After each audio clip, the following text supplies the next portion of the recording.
तुम्ही पण खरबूज असंच खाताय का? मग थोडे थांबा. हॅलो गाईज, सर्वात आधी आपण खरबूज कट करून घेऊ. बघा असं कट करून घेतलं आहे. बिया आणि गर काढून घेऊ.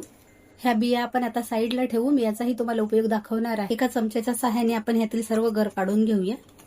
बघा सर्व असा गर आपण हा काढून घेतलेला आहे. साईडला ठेवून देऊ. पाणी टाकून आणि छान अशा ह्या बिया सर्व स्वच्छ धुवून घेऊया. बिया छान धुवून झालेल्या आहेत. आता त्या एका मिक्सर जार मध्ये काढून घेऊ आणि आता हे ग्राइंड करून घेऊया. आता 2 चमचे आपण यामध्ये कस्टर्ड पावडर घालू.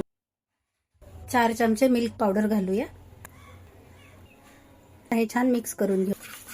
दूध मी गरम करायला ठेवले होते. आता त्यामध्ये खजूर घालूया. साखर घालायची असेल तर तुम्ही ते 4 ते 5 TBSP साखर घालू शकता. खजूर यामध्ये मिक्स करून घेऊ. कस्टर्ड पावडर आणि मिल्क पावडरचं जे मिश्रण तयार केलं होतं आता ते घालूया. छान असं मिक्स करून घेऊ. आता त्यामध्ये आपण वेलची पावडर घालूया. पुन्हा छान सर्व मिक्स करून घेऊ. मिश्रण छान असं कूक झालं आहे आणि ह्याला घट्टपणाही आला आहे. आपण गॅस बंद करूया आणि मिश्रण थंड होऊ देऊ. मिक्सर जार मध्ये आपण हा खरबुजाचा गर टाकून घेऊया आणि आता हे ग्राइंड करून घेऊ. खरबुजाच्या बिया मी मिक्सरला ग्राइंड करून घेतल्या आणि मग त्या गाळून घेतलेल्या आहे. त्याची अशी ही प्युरी तयार झालेली आहे. आता ती आपण ह्यामध्ये टाकून घेऊ. इथे तुम्ही काजूचाही वापर करू शकता. दुधाचंही मिश्रणही आपलं छान थंड झालेलं आहे. आता तेही ह्यामध्ये आपण टाकून घेऊया आणि ग्राइंड करून घेऊया. छान असं मिश्रण आपलं हे तयार झालेलं आहे. तर ह्यामध्ये आपण बदामाचे काप घालूया. थोडे पिस्ते घालूया. टुटी फ्रुटी घालू. सर्व आता छान मिक्स करून घेऊ. तयार मिश्रण आपण आता हे खरबूज मध्ये भरून घेऊया. खरबूज इकडे तिकडे हलू नये म्हणून मी त्या खाली एक अशी वाटी ठेवलेली आहे.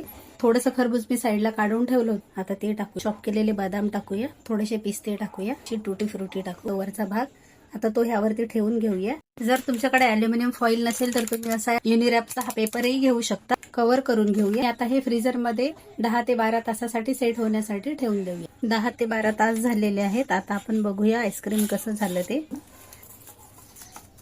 बघा छान असं आपलं आईस्क्रीम हे सेट झालेलं आहे. आता आपण हे कट करून घेऊया. सर्व असं आईस्क्रीम मी कट करून घेतलेलं आहे. इथे कुठेही आपण मोल्डचा यूज केलेला नाही. ह्यामध्ये क्रीम नाही आणि सगळ्यात महत्त्वाचं म्हणजे ह्यामध्ये साखर नाहीये. तर डायबेटिक पेशंटही हे मनसोक्त खाऊ शकतात. कट करून दाखवते.